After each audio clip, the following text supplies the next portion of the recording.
Morning వార్తా విశ్లేషణ ప్రజా సమస్యలపై చర్చా కార్యక్రమానికి స్వాగతం. నా పేరు మురళి. ముందుగా వివిధ దినపత్రికల్లో ప్రచురితమైనటువంటి వార్తా కథనాల్లో ప్రధానంగా ఈవేళ రేపటి నుంచి తుఫాన్ సంభవిస్తున్నటువంటి నేపథ్యంలో ముంచుకొస్తున్న బురేవి తుఫాన్ ముప్పు, బలపడుతున్న వాయుగుండం, 36 గంటల్లో విస్తారంగా వర్షాలు, చిత్తూరు నెల్లూరు జిల్లాలో భారీ వర్షాలు.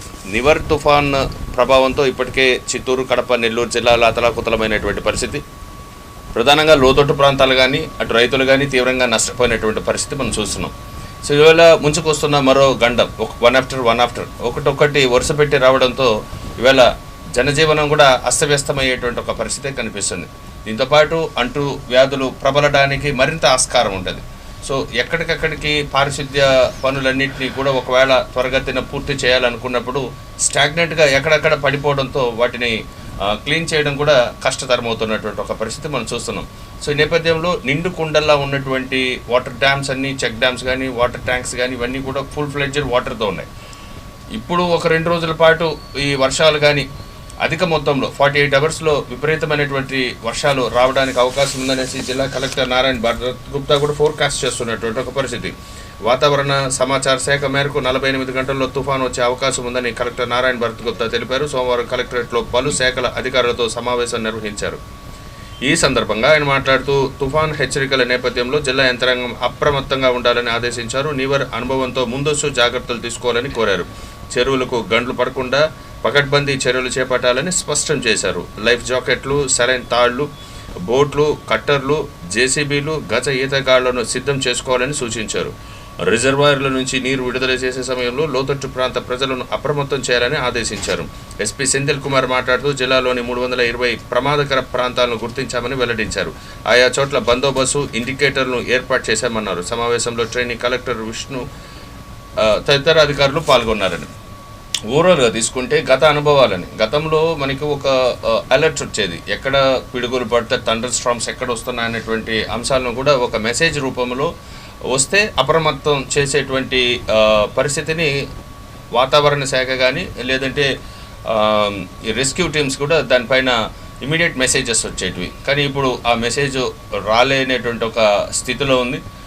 సో సాంకేతికతను వినియోగించుకోవడంలో ప్రభుత్వ వైఫల్యమా, అధికారుల వైఫల్యమా వెరసి ఈవేళ ప్రజలు తీవ్రమైనటువంటి అసౌకర్యానికి గురవుతున్నారు. హైదరాబాద్లో మనం చూసాం, వర్షాలు లేక నీళ్లే వాళ్ళకి సోర్స్ లేనప్పుడు నీళ్ళన్నీ కూడా బయటకి రోడ్లపైకి వచ్చినటువంటి ఒక పరిస్థితి కనిపిస్తుంది. అంటే చెరువులన్నింటినీ కూడా కబ్జా చేయడం, చెరువుల్లో కూడా కన్స్ట్రక్షన్స్ చేసేయడం ఒక ఇష్యూ అయితే, సరైనటువంటి వాటర్ మేనేజ్మెంట్ అంటే డిజాస్టర్ మేనేజ్మెంట్ నుంచి ఈ వాటర్ని ఏ విధంగా అవుట్లోకి తీసుకెళ్ళిపోవాలో బయటికి under ground water drainage system లేకపోవడం కూడా దీనికి ఒక ప్రధాన కారణంగా చెప్పుకోక తప్పదు. సో ఈ నేపథ్యంలో రానున్న 2వ తారీఖు అంటే రేపు 7వ తారీఖు 2 తుఫాన్లు కూడా ఆంధ్రప్రదేశ్ రాష్ట్రంలో ప్రత్యేకించి చిత్తూరు, నెల్లూరు జిల్లా పరిసర ప్రాంతాల్లో తీవ్ర నష్టం సంభవించేటువంటి అవకాశం ఉంది. దీనిపైన కూడా మనం చర్చించేటువంటి ప్రయత్నం చేస్తాం. ఈ అంశాలు డిస్కస్ చేయడానికి మన ఆహ్వానం మేరకు సిటీ కేబుల్ స్టూడియోకి వచ్చిన డాక్టర్ పెన్నా కృష్ణప్రశాంత్ గారికి కూడా స్వాగతం పలుకుతాం. Good morning madam. Good morning అండి. ముంచుకొస్తున్న బురేవి ముప్పు, బలపడుతున్న వాయుగుండం, 36 గంటల్లో విస్తారంగా పడేటువంటి అవకాశాలు. చిత్తూరు, నెల్లూరు జిల్లాలో కూడా ఇది పెద్ద ప్రమాదం సంభవించే అవకాశాలు ఉన్నాయి. ప్రజలందరూ కూడా అప్రమత్తంగా ఉండాలంటారు. సో ఈ తుఫాన్ ఏడల మనం ఎలాంటి జాగ్రత్తలు తీసుకోవాలి? సో కాషియస్ ప్రేక్షకుల కోసం చెప్పండి. అందరికీ నమస్కారం అండి. మొట్టమొదటిగా కూడా ఈరోజు డిసెంబర్ 1 ప్రపంచ ఎయిడ్స్ దినంగా కూడా ప్రపంచవ్యాప్తంగా కూడా జరుపుకుంటున్నాము. 30 సంవత్సరాల క్రితం ఒక మహమ్మారిలాగా ప్రజల్లోకి వచ్చినప్పుడు చాలామంది భయాందోళనకి గురి అయ్యారు. సో ప్రపంచవ్యాప్తంగా భారతదేశం తరపున కూడా ఎన్నో రకాలైన అవగాహన కార్యక్రమాలు చేసి నిశ్శబ్దాన్ని ఛేదించండి అని ఒక నినాదంతో దేశవ్యాప్తంగా కూడా ఈరోజు మనం అందరం కూడా ఈ ఎయిడ్స్ దినోత్సవాన్ని జరుపుకుంటున్నాము. ముఖ్యంగా కూడా సుదీర్ఘంగా ఎన్నో వ్యయప్రయాసాలకి కోర్చి ప్రజల్లో అవగాహన కల్పించి మంచి వైద్యం ఈరోజు వచ్చి ఎయిడ్స్ వచ్చినా కూడా మామూలు జీవనం సాగించేదానికి అన్నీ కూడా ప్రజలకి సౌకర్యాలు కల్పించబడింది. కాబట్టి ఎవరైనా ఎయిడ్స్ వ్యాధిన పడినా కూడా ఎవ్వరూ కూడా భయాందోళనకి గురి కాకుండా ఖచ్చితంగా కూడా వాళ్ళ వైద్యం ఉచితంగా కూడా పొందొచ్చు. కుటుంబ సభ్యులందరూ కూడా వాళ్ళకి తోడ్పాటును అందించాలని కోరుకుంటున్నాను. ఇంకా తుఫాన్ గురించి వస్తేనండి, గత కొన్ని రోజులుగా మనము నివర్ అనే పదానికి ఫీవర్ వచ్చిన విధంగా కూడా మనం చూస్తున్నాం. ఎందుకనంటే తుఫాన్ అంటే చాలా వరకు మనకు అది రొటీన్ పదం అయిపోయింది. ఎప్పుడో ఒకప్పుడు ఒక 6 నెలలకు ఒక తుఫాన్ రావటము, 2 రోజుల్లో మీడియాలోనో యంత్రాంగంలోనో హడావుడి రావటము, తర్వాత అందరం చూసి అయ్యో అనుకోవడము, 3వ రోజు మర్చిపోవటం అన్నది కూడా జరుగుతుంది. కానీ ఈ మధ్య తరచుగా తుఫాన్లు రావటం వలన, అందులో ఈ కరోనా టైంలో రావటం వలన చాలా రకాలైన వైద్యపరమైన సమస్యలు, ఆర్థికపరమైన సమస్యలు, సామాజికపరమైన సమస్యలు, అడ్మినిస్ట్రేటివ్ పరంగా వాళ్ళకున్న సమస్యలతో కానీ చూస్తే ప్రజలు పులిపైన మనకు ఏ విధంగా కూడా పుండుపైన కారం చల్లినట్టుగా అయిపోతుంది ఇప్పుడు పరిస్థితి కానీ చూస్తుంటే.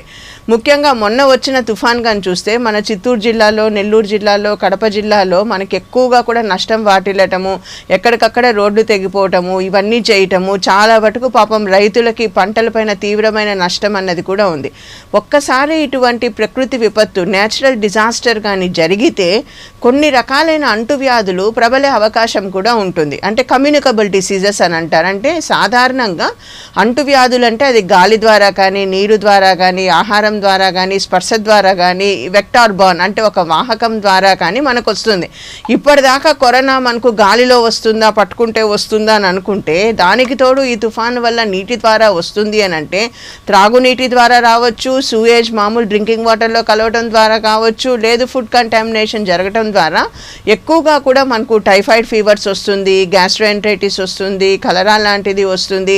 ముఖ్యంగా కూడా లెప్టోస్పైరోసిస్ అనేది అంటే ఎలుకల మూత్రము త్రాగునీరులో కలిసి, వాటర్ ట్యాంక్స్ వీటితో కలిసి ముఖ్యంగా మనకు చిత్తూరు జిల్లా ఈ పరిసర ప్రాంతాల్లో ఈ లెప్టోస్పైరోసిస్ అనే వ్యాధి కూడా మనకు వస్తుంది. ఇది కాకుండా ఫుడ్ స్టోరేజ్ చేస్తుంటారు. అంటే ఇప్పుడు గ్రామాల్లో మనకు ఒక 10 బస్తాలు 20 బస్తాలు వరి ధాన్యం నిలవ పెట్టుకోవటము, అవంతా కూడా తడిచిపోవటము, ఆ తడిచిన దాంట్లో ఫంగస్ అన్నది రావటము, ఆ ఫంగస్ ద్వారా మనం తీసుకునే ఆహారంలో ఫుడ్ పాయిజనింగ్ అన్నది జరగటము, ఇది మనం మామూలుగా కూడా చూస్తున్నాం. ఇప్పుడు ప్రాబ్లం ఏంటంటే మనకు ఆల్రెడీ ఎయిర్ బార్న్ డిసీజెస్ ఉండి, దానితో పాటు ఈ వాటర్ బార్న్ డిసీజెస్ ఉండి, ఎక్కడికక్కడ ఈ వర్షం తగ్గిన తర్వాత నీళ్లు కుంటల్లో లెక్కన మనకు నిల్వ ఉండిపోయి అవన్నీ బ్రీడింగ్ ప్లేసెస్ అయిపోతాయి. అంటే మలేరియాకి కారణమైన ఈ అనాఫిలస్ మస్కిటోస్ ఇవన్నీ కూడా అక్కడి నుంచి ఉత్పత్తి అయ్యి దానిపైన గుడ్లు అన్నీ పెట్టుకొని మనకు రకరకాలైన విష జ్వరాలు వచ్చే అవకాశం ఉంటుంది.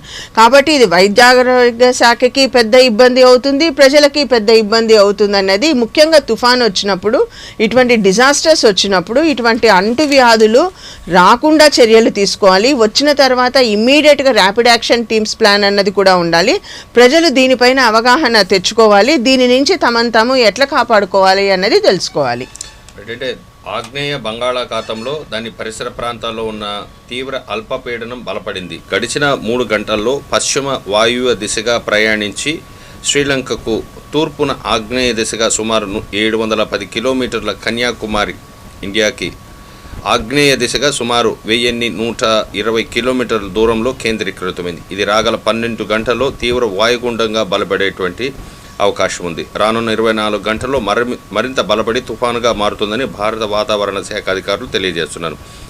ఈ తుఫానుకు బురేవి తుఫానుగా నామకరణం చేశారు. ఇది పశ్చిమ వాయు దిశగా పయనిస్తూ సుమారు డిసెంబర్ 2వ తేదీ సాయంత్రం శ్రీలంక మధ్య తీరాన్ని దాటే అవకాశం ఉంది. ఇది దాదాపు పశ్చిమ దిశగా ప్రయాణించి ఆ తర్వాత డిసెంబర్ 3 ఉదయానికి కుమారిన్ ప్రాంతానికి ప్రవేశించి ఈ ప్రభావంలో రానున్న 36 గంటల్లో దక్షిణ కోస్తా ఆంధ్రాలో తేలికపాటి నుంచి ఒక మోస్తరు వర్షాలు లేదా 1-2 చోట్ల కురిసే అవకాశం ఉంది. నెల్లూరు, ప్రకాశం, చిత్తూరు జిల్లాలో అక్కడక్కడ భారీ వర్షాలు కురిసేటువంటి అవకాశం ఉంది. రాయలసీమ ప్రాంతంలో ఉరుములు మెరుపులతో కూడిన తేలికపాటి నుంచి ఒక మోస్తరు వర్షాలు పడేటువంటి అవకాశం ఉంది. చిత్తూరు జిల్లాలో భారీ వర్షాలు కురిసేటువంటి అవకాశం ఉందని వాతావరణ శాఖ హెచ్చరిస్తుంది. అంటే ఈ తుఫాను ప్రతిసారి కూడా మీరు అన్నట్టుగా ఒక 1 or 2 days ఉంటుంది, వెళ్ళిపోతూ ఉంటుంది. ఇప్పుడు దగ్గరకు అది మన దగ్గరికే రావడంతో నివర్ తుఫాన్లో చూసాం తిరుపతి అంతా కూడా ఎలా ఇంచుమించు మునిగిపోయే స్టేజ్కి, కొన్ని కాలనీస్ అన్నీ మునిగిపోయే స్టేజెస్కి వచ్చినటువంటి ఒక పరిస్థితి. సో వాటర్ని బయటకి తీసుకెళ్ళలేనటువంటి ఒక నిస్సహాయ స్థితి. అంటే తుఫాను వస్తున్న సమయంలో గాలులు కూడా వాయుగుండంగా మారిన సమయంలో విపరీతమైనటువంటి గాలులు కూడా వస్తాయి. సో గాలులు, చలి తీవ్రత వైపు ఈ అనారోగ్యం బారిన పడిన వారు కానీ, లేదంటే కరోనా బారిన పడిన వారు కానీ, లేదంటే ఆస్తమా పేషెంట్స్, వీరికి కూడా ఇది ప్రమాదకరమైనటువంటి గాలి. సో వీటి ఎడల వారు ఎలాంటి జాగ్రత్తలు తీసుకోవాలి? ఇది చాలా ముఖ్యమైనదండి మురళి గారు. ముఖ్యంగా ఎందుకంటే మనం డిసెంబర్ మాసంలో వచ్చేసాం. తిరుపతిలో మనకు అత్యల్ప ఉష్ణోగ్రతలు అన్నది కూడా ఉంటుంది. ఈ చల్లగాలి వల్ల చాలా వరకు ఊపిరితిత్తుల సమస్యలు ఉన్నవాళ్ళు, చిన్నపిల్లలు, వృద్ధులు, వీళ్ళకి దీర్ఘకాలికంగా కూడా ఊపిరితిత్తుల సమస్యలు ఉండే అవకాశం కూడా ఉంటుంది. అందులో ఈ కరోనా వచ్చి తగ్గిన తర్వాత పోస్ట్ కోవిడ్ పేషెంట్స్లో ఆల్రెడీ వాళ్ళకి ఊపిరితిత్తుల ఎక్స్పాన్సైల్ కెపాసిటీ అన్నది తగ్గింది. అంటే సంకోచించే వ్యాకోచించే కెపాసిటీ తగ్గినప్పుడు ఈ చల్లగాలి వల్ల, ఈ మంచు వల్ల, ఈ ఫాగ్ వలన, ఆల్రెడీ కూల్ క్లైమేట్స్లో వచ్చేయటం వలన సడన్గా ఊపిరి తీసుకోవడం అన్నది ఇబ్బంది జరగటము, శ్వాస పీల్చుకోవడం ఇబ్బంది అన్నది జరగటము, వాళ్ళకి ఎక్కువ మందికి నెబులైజేషన్ అవకాశం అన్నది రావటము అన్నది కూడా జరుగుతుంది. ఇది కాకుండా ముఖ్యంగా కూడా మనకి అత్యల్ప ఉష్ణోగ్రతల వల్ల ఏమంటే కోల్డ్ టెంపరేచర్ వల్ల కూడా హైపోథర్మియా అన్నది, కోల్డ్ బైట్స్ అన్నది, ముఖ్యంగా కూడా తిరుమలలో మనకు హై ఆల్టిట్యూడ్స్లో ఉంటారు కాబట్టి వాళ్ళకి కూడా కొద్దిగా ఇబ్బందికరమైన సమస్యలు అయితే వచ్చే అవకాశం అయితే ఉంటుంది. కానీ ప్రజలు ఏ విధంగా జాగ్రత్తలు తీసుకోవాలి, ముఖ్యంగా ఈ జనవరి నెల దాకా కూడా మనకు ఈ తుఫాను వచ్చే టైంలో ఎవరైతే దీర్ఘకాలికంగా లంగ్ ప్రాబ్లమ్స్తో ఉన్నవాళ్ళు వాళ్ళు ఖచ్చితంగా కూడా వాళ్ళ ఇన్హేలర్స్ కానీ, రోటా క్యాప్స్ కానీ, నెబులైజర్స్ కానీ వాళ్ళు రెడీ పెట్టుకోవాలి. అర్ధరాత్రి పూట అత్యవసరంగా ఆయాసం కానీ వస్తే ఎమర్జెన్సీ ఇంజెక్షన్స్ అన్నది స్టోర్ చేసుకోవాలని. ముఖ్యంగా కూడా గ్రామీణ ప్రాంతాల్లో ఉండే వాళ్ళకి ఒక ఇంజెక్షన్ కోసం పాపం దాదాపు 50-60 కిలోమీటర్లు పోవాల్సి వస్తుంటుంది. కాబట్టి అర్ధరాత్రి పిహెచ్సి లెవెల్స్లో కానీ, సబ్ సెంటర్స్లో లెవెల్లో కానీ ఎమర్జెన్సీగా మనం ఇటువంటివి కానీ గవర్నమెంట్ కానీ ప్రొవైడ్ చేయగలిగితే ఖచ్చితంగా కూడా వీ కెన్ టేక్ కేర్. ఇంకా ఏమంటే మనకు పోస్ట్ కోవిడ్ పేషెంట్స్ అన్ని ఊర్లలో కూడా ఉన్నారు కాబట్టి ఎక్కడికక్కడ పిహెచ్సి లెవెల్లో మీకు ఇటువంటి సమస్య వస్తే ఒక ఎమర్జెన్సీ రూమ్ కానీ మనం క్రియేట్ చేసుకోగలిగి, ఒక ఈసీజీ, ఒక ఇవి కానీ చేయగలిగితే ఖచ్చితంగా కూడా మనం రెస్క్యూ చేసిన వాళ్ళమైతే అవుతాం. అనవసరంగా కూడా రాత్రిపూట లేదు తెల్లవారుజామున బయటికి వెళ్ళకూడదండి. అన్నిటికీ మించి హార్ట్ అటాక్ పేషెంట్స్, బైపాస్ చేసుకున్న వాళ్ళు, స్టెంట్స్ పెట్టుకున్న వాళ్ళు ఈ పొద్దున్నే 4-5 గంటలకు లేచి వాకింగ్కి పోవడం అన్నది ఖచ్చితంగా స్టాప్ చేయాలి. ఎండ వచ్చిన తర్వాత 7 o'clock 8 o'clock అప్పుడు బయటకు వస్తే మంచిది. వీళ్ళందరూ కూడా తెల్లవారుజామునే వెళ్ళి టాయిలెట్లో కొద్దిగా స్ట్రెయిన్ అవ్వటం అన్నది కూడా చేయకూడదు. ఈ 2 జాగ్రత్తలు మటుకు పెద్దవాళ్ళు, హృద్రోగ సమస్యలు ఉండేవాళ్ళు తీసుకోవాల్సిన అవసరం ఉంటుంది. తుఫాను వల్ల విపరీతమైనటువంటి డ్యామేజెస్ కూడా జరుగుతుంటుంది. అంటే అది ఒక్కొక్కసారి తుఫాను సంభవిస్తున్నటువంటి సమయంలో before and after at present ఈ 3 సమయాల్లో కూడా 3 టైమ్స్లో కూడా ప్రజలు అప్రమత్తంగా ఉండాలి. ఈదురు గాలులు వచ్చేటప్పుడు బయట వెళ్ళకూడదు, వర్షాలు వచ్చేటప్పుడు కూడా సరైనటువంటి ఫుడ్ కూడా ముందస్తు ఏర్పాటు చేసుకోవాలండి. ఎందుకంటే బయట ఏవి దొరకడానికి అవకాశం ఉండదు కాబట్టి. సో ఇంట్లో ఉన్న వస్తువుల్ని కూడా జాగ్రత్త పరచుకోవాల్సినటువంటి అవసరం ఉంది. అంటే ముఖ్యంగా లెప్టోస్పైరోసిస్. ఈ లెప్టోస్పైరోసిస్ అంటే చాలా రకాలైన మేడం గారు చెప్పారు. దాంట్లో కొన్ని పేరు నాకు నోటికి తిరిగేటువంటి ఒక పేరు వచ్చింది. సో ఈ చాలా కూడా మనకు తెలియనటువంటి వాటర్ కంటామినేషన్స్లోకి మనం వెళ్ళిపోతాం. సో వేడి నీటిని తాగాల్సినటువంటి అంటే చల్లనీళ్ళు కాకుండా, ఫ్రిడ్జ్లో వాటర్స్ కాకుండా హాట్ వాటర్, బాయిల్డ్ వాటర్ని తీసుకోవాలి ఈ 4-5 రోజులు. సో వీలైతే దాన్ని కంటిన్యూ చేసే కూడా బెటర్ అని అంటున్నారు. సో ఈవేళ అంటువ్యాధులు బాగా ప్రబలడానికి అవకాశం ఉన్నటువంటి సిచ్యువేషన్స్ ఈ తుఫాను ద్వారా వచ్చేటువంటి అవకాశం ఉంటుంది. అంటే వాటర్స్ ఒక్కసారిగా వర్షాలు పడడం, సో దోమలన్నీ కూడా ఫ్రైడే డ్రైడే అంటారు. సో మలేరియా ఇటువంటివన్నీ కూడా అవాయిడ్ చేయడానికి అవకాశం ఉంటుంది. సో ఈ అంటువ్యాధులు ప్రబలకుండా ప్రభుత్వం ఎలాంటి చర్యలు, హెల్త్ డిపార్ట్మెంట్ కానీ లేదంటే మున్సిపల్ అడ్మినిస్ట్రేషన్స్ చూస్తూనే ఉంటాం. కొన్ని ఫెయిల్యూర్స్ జరుగుతూనే ఉన్నాయి. అంటే గతంలో నీవర్ ఫెయిల్యూర్స్ నుంచి కూడా ఇప్పుడు కొద్దిగా అధిగమించడానికి ప్రత్యేక చర్యలు అయితే తీసుకుంటున్నామని కలెక్టర్ అంటున్నారు. కానీ ప్రజలు కూడా ఎలాంటి అప్రమత్తతో మెలగాలంటారు? ఇది 2 అండి. ఒకటి వచ్చి ప్రజల దగ్గర నుంచి రావాలి, రెండోది ప్రభుత్వం దగ్గర నుంచి రావాలి. ఎవరికి వాళ్ళు వాళ్ళ ఇంట్లో ముఖ్యంగా చెత్త డిస్పోజల్ అన్నది వాళ్ళు చాలా జాగ్రత్తగా చేయటము, తడి చెత్త పొడి చెత్త అన్నది సపరేట్గా చేయటము, వాళ్ళ ఇంటి పై భాగాలలో రూఫ్లో ఎక్కడా నీరు నిల్వ లేకుండా చూడాలంటే, అంటే మిగిలిపోయిన బకెట్లు, పాత బకెట్లు, మిగిలిపోయిన వస్తువులని పైన డంప్ చేసి పెడతాం. సో అది ఒకటి మనకు ముఖ్యంగా కూడా డెంగ్యూకి అది బ్రీడింగ్ ప్లేస్ అవుతుంది. అదేవిధంగా కొబ్బరి చిప్పలు అమ్మేవాళ్ళు వాళ్ళు వదిలేసిన కొబ్బరి బోండాలు వాటిల్లో నుంచి బ్రీడింగ్ ప్లేస్ ఉంటుంది. టైర్ మెకానిక్ షాప్స్లో వదిలేసిన టైర్లో నిల్వ ఉండే దాంట్లో ఉంటుంది. ఉంటుంది. ఆఫీసెస్, వర్కింగ్ ఏరియాస్లో ఇక్కడున్న వాటర్ కూలర్స్ కానీ అక్కడి నుంచి బ్రీడింగ్ ప్లేస్ అనేది ఉంటుంది. ఇండ్లలో మనము ఫ్లవర్ డెకరేషన్కి పెట్టిన నీళ్లు కానీ 2-3 రోజులు కానీ మార్చకుండా కానీ ఉంటే అవి కూడా బ్రీడింగ్ ప్లేసెస్ అవుతుంది. కాబట్టి ఎక్కడికక్కడ ప్రతి ఇంట్లో ఇంటిళ్ళ పాది కూడా దీనిపైన అవగాహన పెంచుకొని నీళ్లు కదలకుండా కానీ ఉంటే అక్కడ దోమలు వృద్ధి చెందే అవకాశం ఉంటుంది. కాబట్టి ముఖ్యంగా అందరూ ప్రజలు తెలుసుకోవాల్సింది ఏంటంటే మలేరియాకి కారణమైన మస్కిటో మురుగు నీళ్ళల్లో డెవలప్ అవుతుంది, డెంగ్యూకి కారణమైన మస్కిటో మంచి నీళ్ళల్లో డెవలప్ అవుతుంది. సో డెంగ్యూ ఫీవర్ వస్తుందంటే మన ఇంట్లోనే ఎక్కడో బ్రీడింగ్ ప్లేస్ ఉంది అన్నది మనం చూసుకోవాల్సిన అవసరం ఉంటుంది. కాబట్టి ఇంట్లో ఇది చేసుకోవాలి. రెండవది వచ్చి సేఫ్ డ్రింకింగ్ వాటర్. ప్రస్తుతం ఉన్న పరిస్థితుల్లో మీకు ఆర్ఓ ఉన్నా, ఏ సిస్టమ్ ఉన్నా కాచి చల్లార్చిన నీళ్ళు అన్నది అత్యుత్తమైనది కూడా మనం భావించాలి. కాబట్టి గోరువెచ్చ నీళ్లు మీరు తీసుకోవడం అన్నది మంచిది. మూడవది వచ్చి బయట నుంచి మీరు కొనుక్కుంటున్న వాటర్ క్యాన్స్ కానీ లేదు మీకు ఇంట్లో వస్తున్న పంపులు కానీ ఆ నీరు కలుషితంగా ఉందా లేదా అన్నది కూడా మీరు చూసుకోవాలి. నాలుగవది వచ్చి బయట నుంచి తెచ్చుకుంటున్న తినుబండారాలు అంటే పానీపూరి కానీ ఇటువంటి బాయిల్గా హై టెంపరేచర్లో లేని ఆహార పదార్థాలు ఎక్కువగా కూడా మనకు ఫుడ్ పాయిజనింగ్ వచ్చే అవకాశం ఉంటుంది. కాబట్టి బాగా వేడిగా ఉండే పదార్థాలు అయితే తీసుకోవచ్చు, కానీ మిగిలిన పదార్థాలు మటుకు ఖచ్చితంగా కూడా ఆలోచించాలి.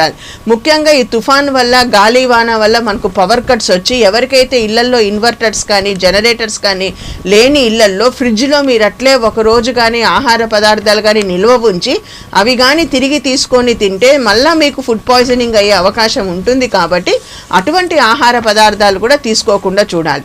రెండోది ప్రభుత్వ పరంగా కానీ చూస్తే ఖచ్చితంగా కూడా మనకు ప్రజారోగ్య వ్యవస్థలో ఖచ్చితంగా లోపాలైతే ఉన్నాయి. కానీ కరోనాలో మనం చాలా బలోపేతం చేసుకున్నా కూడా ప్రజలు ప్రభుత్వంతో సహకరించి ముఖ్యంగా చెత్తబుట్టలు లేకపోయినా మన ఊర్లో ఇంకా కొన్ని ప్రదేశాలలో విచ్చలవిడిగా చెత్త వేయటం అన్నది రాత్రిపూట ఎవ్వరూ తెలియకుండా వేయటం అనేది చేస్తున్నారు. కాబట్టి అది ఖచ్చితంగా మానివేయాల్సిన అవసరం ఉంటుంది. ఎక్కడైతే మీకు ఎక్కడికెక్కడ డ్రైనేజ్ బ్లాకింగ్ ఉందో, డ్రైనేజ్ వాటర్ డ్రింకింగ్ వాటర్కి కలిపి మనకు మిక్స్ అయ్యే ఛాన్సెస్ ఉంటుందో అక్కడ ఇమ్మీడియట్గా మున్సిపాలిటీ వాళ్ళకి ఇన్ఫార్మ్ చేసి క్లోరినేషన్ ఆఫ్ వాటర్ అన్నది కూడా మనం ఖచ్చితంగా కూడా చేసుకోవాలి. ఇంకా ఇళ్లల్లో అపార్ట్మెంట్స్లో ఉండేవాళ్ళు వాళ్ళు ఓవర్ హెడ్ ట్యాంక్స్ని ఖచ్చితంగా 3 నెలలకు ఒక్కసారి క్లీనింగ్ అన్నది వాళ్ళు స్వచ్ఛందంగా చేసుకోవాలి. లెప్టోస్పైరోసిస్ ఎందుకంటే చాలా వరకు ఇటువంటి ప్రాంతాలలో ఎలుకలు మనకు ఉండే అవకాశం ఉంటుంది. కాబట్టి ఎలుకల మూత్రము ఈ డ్రింకింగ్ వాటర్లో కలిస్తేనే మనకి ఇన్ఫెక్షన్ వచ్చే అవకాశం ఉంటుంది. కాబట్టి మీ అంతటా మీరు ప్రభుత్వంతో సహకరించి ఖచ్చితంగా ఈ సేఫ్టీ మెజర్స్ అన్నది తీసుకోవాలి. ఇప్పుడు నిండు కుండల్లా ఉన్నటువంటి వాటర్ ట్యాంక్స్ అన్నీ కూడా మనం చూస్తున్నాం. చిన్న చిన్న చెరువులు సైతం ఫుల్ ఫ్లెడ్జ్డ్గా వాటర్ ఉంది. సో దాంతోపాటు డ్యామ్స్ అన్నీ కూడా నిండిపోయినట్టుంది. ఇవాళ తిరుమలలో ఉన్నటువంటి పాప వినాశనం గోగర్భం డ్యామ్ కానీ, కుమారధార పసుపుధార ప్రాజెక్ట్ కానీ, అలాగే కళ్యాణి రిజర్వాయర్ కానీ మనకు ఉన్నటువంటి సమీపంలో ఉన్నటువంటి కూడా అన్నీ నిండుగా ఉన్నటువంటి ఒక పరిస్థితి. సో రేపటి నుంచి వర్షాలు పడితే ఇంకా floating of excess water, so excess water అన్నీ కూడా బయటకు వచ్చేస్తున్నటువంటి ఒక పరిస్థితి. సో దాన్ని ఎలా ఈ ప్రాబ్లం నుంచి ఎలా అధిగమించబోతారో కూడా పెద్ద హడల్గా ఉంది గవర్నమెంట్ ముందర. ఎందుకంటే ఇప్పటికే డ్యామ్స్ అన్నీ కూడా కపిల్ తీర్థంలో అయితే ఫ్లోటింగ్ వాటర్ పోతూనే ఉన్నది, దాన్ని రెస్ట్రిక్షన్స్ కూడా చేయలేకపోతున్నారు ఇరిగేషన్ శాఖ అధికారులు కూడా. సో ఇలాంటి పరిస్థితుల్లో వాటర్ అవుట్ఫ్లో ఆఫ్ వాటర్ మనం తిరుపతి అలిపిరి కాడ నుంచి తీసుకుంటే, నంది సర్కిల్ దగ్గర నుంచి తీసుకుంటే దాదాపు సుబ్బలక్ష్మి స్టాచ్యూ వరకు కూడా వర్క్స్ జరుగుతున్నాయి. సో వర్క్స్ జరుగుతున్న తరుణంలో పక్కన ఉన్నటువంటి డ్రైనేజ్ వ్యవస్థ మొత్తం కూడా కొలాప్స్ అయినటువంటి ఒక పరిస్థితి. సో వాటర్ అంతా కూడా ఎక్కడికక్కడికి బయటకు వచ్చేస్తున్నటువంటి ఒక పరిస్థితి. ఇలాంటి పరిస్థితుల్లో కపిల్ తీర్థం కానీ లేదంటే పరిసర ప్రాంతాల్లో నుండి డ్యామ్స్ నుంచి కూడా బయటకి నీళ్లు ఎగ్జిట్ వదిలేటప్పుడు గేట్ కళ్యాణి డ్యాము రిజర్వాయర్ నుంచి వాటర్ వదులుతున్నారంటే గేట్ తీసేటప్పుడు కాషన్ బెల్స్ ఇస్తారు, అలార్మ్స్ ఇస్తుంటారు. సో అలాగే ఇవ్వక 2-3 చనిపోయినటువంటి ఒక పరిస్థితి కూడా మనం చిత్తూరు జిల్లాలో చూసాం. దాదాపు చిత్తూరు జిల్లాలోనే 5 మంది వరకు వివిధ ఘటనల్లో ప్రాణాలు కోల్పోయారు. మరికొంతమందిని చెవిరెడ్డి భాస్కర్ రెడ్డి గారు సురక్షితంగా వారిని సేఫ్ గార్డ్స్ తీసుకొచ్చి డిజాస్టర్ మేనేజ్మెంట్ ద్వారా ఎన్డీఆర్ఎఫ్ బృందాల ద్వారా వాళ్ళని రక్షించినటువంటి పరిస్థితి కూడా మనం చూస్తున్నాం. సో ఈవెన్ ముందస్తు ప్రభుత్వము ఇలాంటి విపత్తు రాబోతున్నది, విపత్తు వస్తున్న సమయంలో అప్రమత్తత ఎలా ఉండాలి, దీనికి పునరావాస కేంద్రాలను ఎక్కడెక్కడ ఏర్పాటు చేయాలా, ఆ పునరావాస కేంద్రాలు ఎక్కడెక్కడ ఉన్నాయన్నటువంటి అంశాలను ముందుగానే సాంకేతిక సహకారాన్ని వినియోగించాలి. గత ప్రభుత్వం అంటే లాస్ట్ న్యూయర్కి జరిగినటువంటి ఫెయిల్యూర్స్ అయితే డ్రాబ్యాక్ ఖచ్చితంగా సాంకేతిక పరిజ్ఞానాన్ని ఎవరు వినియోగించుకోవాలి. కమిషనర్ మొదలు ఎవరు కూడా దీన్ని పట్టుకొచ్చుకోలేదు. స్వయంగా భూమన కరుణాకర్ రెడ్డి గారు నేరుగా రంగంలోకి దిగి తాను కొన్ని ప్రాంతాలను పరిశీలన చేసిన అనంతరం కమిషనర్ వీళ్ళందరూ కూడా రంగంలోకి దిగినటువంటి ఒక పరిస్థితి మనం చూస్తున్నాం. సో ఆ గ్యాప్ అనేది ఉంది. కనీసం ఆ గ్యాప్నైనా కానీ ఈ 2 తుఫాన్లలో పూడ్చుకోవాల్సినటువంటి, భర్తీ చేసుకోవాల్సినటువంటి తప్పిదాలని రెక్టిఫై చేసుకోవాల్సినటువంటి అవసరం ప్రభుత్వం పైన ఉంది, ప్రభుత్వ అధికారుల పైన ఉన్నది. సో సాంకేతికతను ఏ విధంగా వినియోగించుకోవచ్చు దానిపైన కూడా మాట చెప్పండి మేడం. మురళీ గారు, ఇక్కడ 2-3 అంశాలు అయితే ఉన్నాయండి. ముఖ్యంగా కూడా జలం అన్నది పంచభూతాల్లో ఒకటి. అంటే నీరు అన్నది ప్రాణాధారం.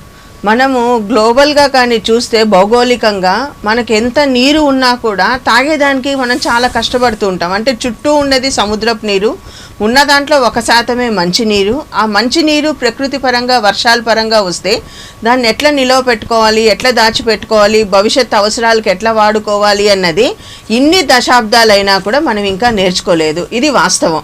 మనకు ఈరోజు సెంట్రల్ వాటర్ మెషిన్ ఉంది, మనకు దానికి ఒక మినిస్ట్రీ ఉంది, వాటర్ రిసోర్సెస్ ఎట్లా అన్నది ఉంది. మనం తిరుపతిగా కానీ వస్తే తిరుపతి అన్నది మొట్టమొదట ఒక పంచాయతీ. మనకు విజయనగర్ కాలం నుంచిగా కానీ చూస్తే కృష్ణదేవరాయలు గారు మనకి ఎన్ని చెరువులు పెట్టారు, మన చంద్రగిరి కానీ తిరుచానూరు కానీ మన చుట్టుపక్కన కానీ మనకి ఎన్ని చెరువులు ఉన్నాయి. అసలు మీరు ఏ రాజుల్ని చూసినా కూడా, మన చరిత్ర ఎక్కడ చూసినా కూడా ఒక చెరువు అన్నది మన ఊరికి ఉంటుంది. అది కాళహస్తి టెంపుల్ కానీ, కార్వేట్ నగరం కానీ, కొండపైన కానీ ఎక్కడైనా చూడండి, ఒక న్యాచురల్గా వాటర్ రిజర్వాయర్ అనేది ఎట్లా ఉంటుంది. భవిష్యత్తు త్రాగునీటికి, సాగునీటికి అది అవసరం. కానీ మనం ఎప్పుడైతే అర్బనైజేషన్ అయిందో, ఈ తిరుపతి అనే ఒక చిన్న పల్లెటూరు ఎప్పుడైతే సిటీగా కూడా మారుతూ ఉందో, మనం స్మార్ట్ సిటీ ప్రాసెస్లోకి ఎప్పుడైతే వచ్చామో ఖచ్చితంగా కూడా చాలా చెరువులు కనుమరుగైపోయినాయి. నేను 30 ఏళ్ళ నుంచి చూస్తున్నాను. ఖచ్చితంగా కూడా మనకు చెరువులు ఎప్పుడు మనకు కనపడతాయనంటే తుఫాన్లు వచ్చినప్పుడు రోడ్లు చెరువులై కనపడుతున్నాయే కానీ స్థానికంగా చెరువులు అయితే కనపడట్లేదు. ముఖ్యంగా మనకు ఏప్రిల్ మే అయితే మనకు ఎప్పుడు చూసినా తిరుపతిలో ట్యాంకర్లు కదులుతుంటాయి. అదొక క్యాన్వాయ్ కదిలినట్టు ట్యాంకర్లు కదులుతుంటాయి. కానీ అందరం కూడా నెలకి దాదాపు వేలాది రూపాయలు త్రాగునీటికి ఖర్చు పెట్టుకుంటున్నాం. ఇంకా తిరుమలకు వస్తే 3 తీర్థాలు ఉంటుంది, స్కంద పుష్కరిణి అనేది పేరు. అన్నీ కూడా మనకు అక్కడి నుంచి ఫ్లో అయ్యి కపిల్ తీర్థంలోకి వస్తుంటుంది. కపిల్ తీర్థంలో నుంచి వస్తున్నప్పుడు ఖచ్చితంగా మీకు తిరుపతి తిరుమల దేవస్థానం వాళ్ళది హరిత ప్రాజెక్ట్ ఉంది, సెంట్రల్ గవర్నమెంట్ వాళ్ళది సెంట్రల్ వాటర్ మెషిన్ ఉంది, మనం అమృత్ ప్రాజెక్ట్ కింద ఉన్నాము, మన తిరుపతి స్మార్ట్ సిటీ కింద ఉంది. అందులో అన్నిటికంటే గొప్పది తుడా అనేది మనకు ఉంది, మనకు అర్బన్ ప్లానింగ్ అని ఉంది. వాళ్ళ కానీ మాన్యువల్స్లో కానీ చూస్తే how to save the water resources conservative management plan page number 33 కానీ అమృత్ ప్రాజెక్ట్ కానీ మాన్యువల్లో కానీ తీస్తే అసలు రెయిన్ వాటర్ హార్వెస్టింగ్ ఎట్లా చేసుకోవాలి అన్నది ఖచ్చితంగా అన్ని మాన్యువల్స్ ఉన్నాయి. సో మనకైతే ట్రాఫిక్ రూల్స్ అన్ని పుస్తకాల్లో చట్టాల్లో ఏ విధంగా ఉంటుందో మన తిరుపతి అభివృద్ధికి మనము వాన నీటి సంరక్షణ కార్యక్రమాలన్నీ కాగితాలలో చట్టాలలో అన్ని మున్సిపాలిటీల్లో తుడాల్లో దేవస్థానంలో ఉన్నాయి. మనకి ఎట్లుంటుందంటే మన ఊర్లో 6 IAS ఆఫీసర్లు ఉంటారు. అందరినీ సమన్వయపరచుకునే ఎవ్వరికీ శక్తి ఉండదు. అందరూ ఇండివిజువల్గా పనిచేస్తుంటారు. కేవలము రాష్ట్రపతి గారు ప్రధానమంత్రి గారు వచ్చినప్పుడే అందరూ ఒక దగ్గరకు వచ్చి కనపడతారే కానీ మనకు కనీస అవసరాలకి వచ్చినప్పుడు ఈరోజు కపిల్ తీర్థం గురించి మీరు ఎత్తారు. కపిల్ తీర్థంలో అన్ని టీఎంసీలు నీరు వెళ్ళిపోతూ ఉంటే దాన్ని మనం దాచుకొని మనం ఏప్రిల్ మేకి మనం ఏ విధంగా తిరుపతి తిరుమలకి మనకు నీటికి అవసరాలకు పెట్టుకోవచ్చు. ఇది అనవసరంగా మనకు సముద్రంలో కలవకుండా ఏ విధమైనది చేయొచ్చు. అది మీరు ట్యాంక్స్ కడతారా, చెక్ డ్యామ్స్ కడతారా, కందకాలు కడతారా, నిలవ ఉంచుతారా, మన చుట్టూ మనకి ఇంతంత. ఎందుకంటే మోక్షగుండం విశ్వేశ్వరయ్య గారు ఆ కాలంలో ఎంతో ముందు చూపుతో మనకు ప్రఖ్యాతమైన ఘాట్ రోడ్డు నిర్మించి మనకి ఇంత గొప్పగా మనకు చేసినట్టు మనకు గోగర్భం డ్యామ్ ఉంది, పాప వినాశనం డ్యామ్ ఉంది, కళ్యాణి డ్యామ్ ఉంది, పక్కన మల్లిమడుగు రిజర్వాయర్ ఉంది, మనకు రాయల చెరువు పెద్దది ఇది ఉంది, మనకి ఇన్ని వాటర్ ఇది ఉన్నప్పుడు why can't all the IAS officers who are so administratively efficient, so senior officers cannot think of this water conservation for the benefit of the Tirupati Tirumala residents అన్నది నాకు ఎప్పుడు ఒక $1 మిలియన్ క్వశ్చన్. ప్రాబబ్లీ చూస్తున్న వాళ్ళకి ఒక డాక్టర్ గారు నీటిపైన ఇంత మాట్లాడుతున్నారు అని అంటే, మా నాన్నగారు ఒక ఇరిగేషన్ ఇంజనీరు. మా నాన్నగారు మేము చిన్నప్పుడు నాగార్జున సాగర్ డ్యామ్ కన్స్ట్రక్షన్ ఏరియాలో ఉన్నాం. కాళహస్తి గాలేరు నీవా ప్రాజెక్టు కానీ తెలుగంగ డ్యాంలో కానీ చిన్నప్పుడు కంప్యూటర్స్ లేనప్పుడు మ్యాపులు గీసి ఇవన్నీ చేసిండేదాన్ని. నీటిపైన అవగాహన అన్నది ఉంది. ఒక రైతు బిడ్డగా నీటి యొక్క ఆవశ్యకత కూడా తెలుసు. ఈరోజు తుఫాన్లు వచ్చినప్పుడు మునిగిపోతున్నాయి అని అంటే, ఒక సంవత్సర ఆదాయము 2 సంవత్సరాల అప్పు మిగుల్చుకున్న రైతుకి, మనం ఆఫీసుల్లో కూర్చున్న వాళ్ళు, పైన కూర్చున్న వాళ్ళకి దీని అర్థం కాదు. ఈరోజు ఏదో మనం 5 కిలోలు బియ్యం, 1 కిలో కందిపప్పు ఇచ్చేసి పునరావాస కేంద్రాల్లో తీసుకొని పోయేసి అన్నం పెట్టేసి తిరిగి మనం అక్కడ వదిలేస్తున్నామే కానీ, దీర్ఘకాలికంగా ప్రయోజనాలకి మనం ఏం చేయొచ్చు. ఇప్పుడు మన మున్సిపల్ కమిషనర్ గారు ఉన్నారు, అత్యద్భుతమైన స్మార్ట్ సిటీ పైన చాలా అవగాహన ఉన్న వ్యక్తి గిరీష సార్. సో అటువంటి వాళ్ళకి మనం ఒక ఫ్రీ హ్యాండ్ ఇవ్వటము, వాళ్ళకి ఇంకా కూడా ఎక్స్ట్రా ఇది ఇవ్వటము చేసి, ఈ స్మార్ట్ సిటీ ఇప్పుడు మనకు అమృత్ ప్రాజెక్ట్ ఉంది, Atal mission for rejuvenation for urban ట్రాన్స్ఫర్మేషన్లో ఉంది. స్మార్ట్ సిటీ కాన్సెప్ట్ కిందకి మనం తీసుకున్నప్పుడు మన సెంట్రల్ జలశక్తి మినిస్టర్ వాళ్ళు వచ్చారు, షెకావత్ గారు వచ్చారు. సో ఆల్రెడీ టీటీడీ మనకు ఉంది, తుడా అని ఉంది. ఒక సపరేట్ కమిషన్గా కూడా ఫామ్ అయ్యి తిరుపతిలో అక్కడున్న నివాసితులకే కాకుండా ఇంతకుముందు మనకు 70,000 మంది వచ్చారు. ఇప్పుడు ఆల్రెడీ ఒక రోజు 30,000 మంది మనకు వచ్చేస్తున్నారు. సో వేరే సిటీస్తో కానీ పోలిస్తే మనకు నీటి నిల్వలు చాలా అవసరం. సో మన కన్సంప్షన్ అన్నది చాలా అవసరం. సో మనము ఇంత కపిల్ తీర్థం నీళ్లు వృధాగా వెళ్ళి కలిసిపోయి మళ్ళా మనము ఏప్రిల్ మేలో మళ్ళా మనము నీళ్ళో రామచంద్రాన్ని ఎత్తుక్కునే పరిస్థితికి రాకుండా ఉండాలి అని అంటే, pre corona post corona, pre కరోనాలో జరిగింది వేరు, పోస్ట్ కరోనాలో ఎన్నో వినూత్నమైన పథకాలు ప్రభుత్వాలు తీసుకొని వచ్చాయి. కాబట్టి ప్రభుత్వ యంత్రాంగం, తిరుపతి మున్సిపాలిటీ కానీ, తిరుపతి అర్బన్ డెవలప్మెంట్ అథారిటీ కానీ, తిరుమల తిరుపతి దేవస్థానం ప్రాజెక్ట్ కానీ, హరిత ప్రాజెక్టు కింద చెట్లు పెడుతున్నారు. అదే మీరు జల ప్రాజెక్టు తీసుకోండి, జల ప్రసాదం తీసుకోండి.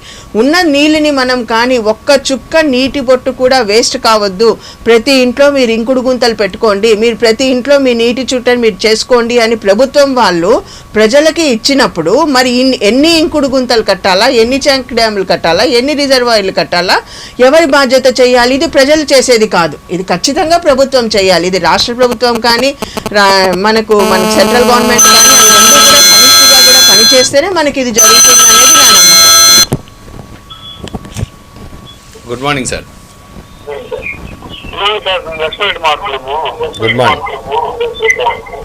మేడం గారు వచ్చి ప్రశ్న వేశారు, గవర్నమెంట్ స్పందించింది అంటే మాత్రం చాలా వరకు తిరుపతి తిరుమలకి మేలు జరుగుతుంది భావిస్తున్నాను. మీ టీవీ వాల్యూమ్ కొద్దిగా తగ్గించి లేదా దూరంగా మ్యూట్లో పెట్టి మాట్లాడండి, రీసౌండ్ వస్తుంది.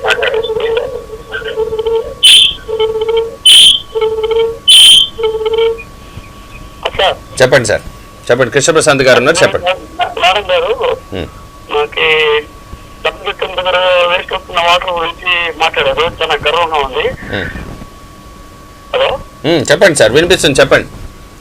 అదే సార్, ఇంతవరకు చాలా మందికి దీని గురించి అవగాహన ఉంది కానీ ఎవరు ముందుకు వచ్చి మాట్లాడలేకపోయారు. మేడం గారు మాట్లాడినందుకు మేడం శుభాకాంక్షలు. ఓకే, అంటే కళ్ళ ముందర మనకి కనిపిస్తుంది కదా నీళ్ళంతా కూడా వృధాగా పోతున్నటువంటి పరిస్థితి. చాలా ప్రభుత్వాలు వస్తున్నాయి, చాలా మంది రాజకీయ నేతలు వస్తుంటారు, వెళ్తుంటారు. కానీ ఆ నీటిని సంరక్షించాలి, ఆ నీటి పైన తగు చర్యలు తీసుకోవాలి అన్నటువంటి విషయం పైన ఎవరు మాట్లాడరు, ఎందుకు అనేది ప్రశ్న.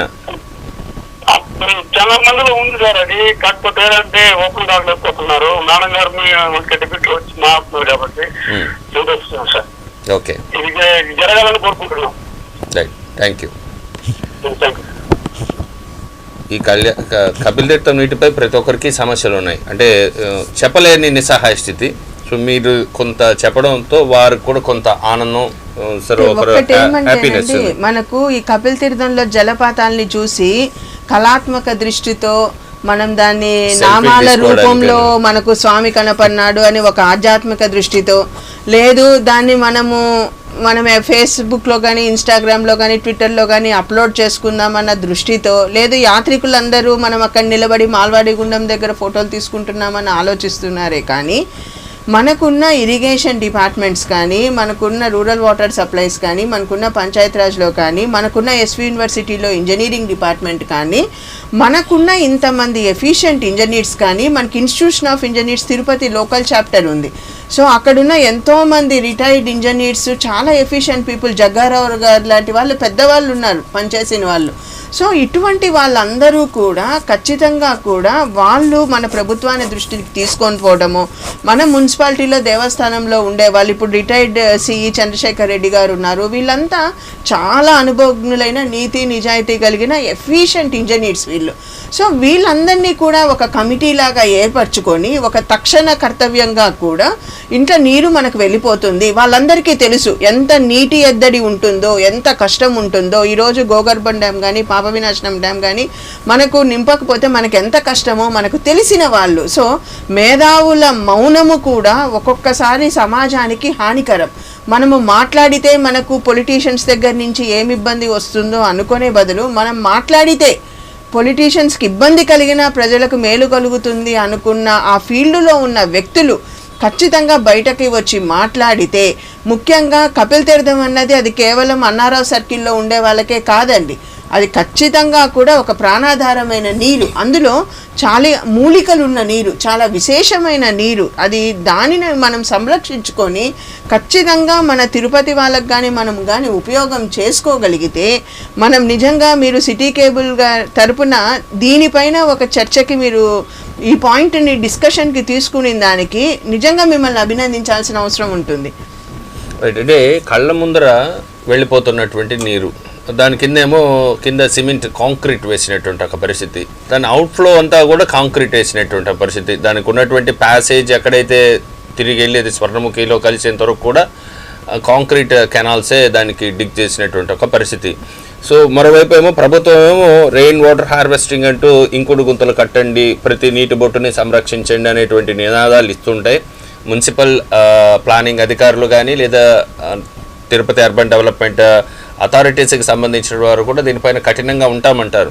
కానీ ఇంకుడు గుంతలు ఉన్నప్పటికీ, ఇంత విస్తారంగా వర్షాలు కురుస్తున్నప్పటికీ, సమ్మర్ వచ్చిందంటే మేడం చెప్పినట్టు ప్రతి ఒక్కరు కూడా వాటర్ ట్యాంకర్స్ని కొనుగోలు చేసేటువంటి పరిస్థితి తప్పదు, లేదా ప్రతి ఒక్క ఇంటికి వాటర్ ట్యాంక్ మున్సిపాలిటీ వాళ్ళు పంపించాల్సినటువంటి పరిస్థితి.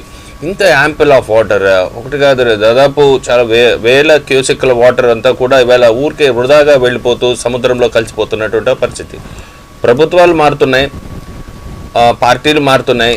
సో దాన్ని ఒక ప్రెస్టేజ్ ఇష్యూగా తీసుకొని ఆ వాటర్ని కొద్దిగా మనం సేవ్ చేద్దాము అన్నటువంటి దృఢ సంకల్పము ఎంతమందికి ఉందో. బాలాజీ రిజర్వాయర్ని మల్లెమడుగు ప్రాజెక్టు దగ్గర తీసుకొచ్చి కట్టాలనేటువంటి ఒక ప్రపోజల్ ఉన్నప్పటికీ ఇంకా దానిపైన వెయిటింగే ఉంది. సో కాల్డ్ ఇంజనీర్స్ అందరూ కూడా మనకి ఎస్వి యూనివర్సిటీలో పెద్ద పెద్ద ఇంజనీర్లు ఉన్నారు, టీటీడీలో ఉన్నారు, అలాగే ఇంజనీరింగ్ లోకల్ ఛాంబర్ ఉంది. సో టీటీడీ అంటేనే టీటీడీలో పనిచేసేటువంటి ఇంజనీర్లు అపారమైనటువంటి నిష్ణాతులు వీళ్ళందరూ కూడా, ఎందుకంటే పెద్ద పెద్ద కట్టడాలు కట్టినటువంటి అనుభవశాలీలు అందరూ ఉన్నారు. మరి చూసి ఎందుకు సైలెంట్గా మిన్నకుండిపోతున్నారు? ఊరికే సెల్ఫీలు, ఫోటోలు అక్కడికి వెళ్ళడము, ఒక సెల్ఫీ తీసుకోవడము, దాన్ని ఫేస్బుక్లో కానీ ట్విట్టర్లో కానీ వారు ఒక వాళ్ళు కొన్న సోషల్ మీడియాస్లో పోస్ట్ చేసుకుంటున్నటువంటి పరిస్థితి మనం చూస్తున్నాం. ఇన్ఫ్యాక్ట్ గుడి ముందర కూడా నీళ్ళు వచ్చినటువంటి ఒక పరిస్థితి. సో ఇంత అది చేతకానితనం అనుకోవాలా, లేదంటే మనకి తెలిసి నీటిని వృధా చేసుకుంటామని అనుకోవాలా తెలియదు. కానీ వెరసి నీరు అనేది చాలా పంచభూతాల్లో ఒకటి, చాలా ఇంపార్టెంట్ అయినటువంటి అంశం. సో దాన్ని మనం పరిరక్షించుకోవాల్సిన అవసరం ఉంది. దాన్ని పూర్తిగా నిర్లక్ష్యం చేస్తే భవిష్యత్తులో పెద్ద మూల్యం తప్పదు మనకి.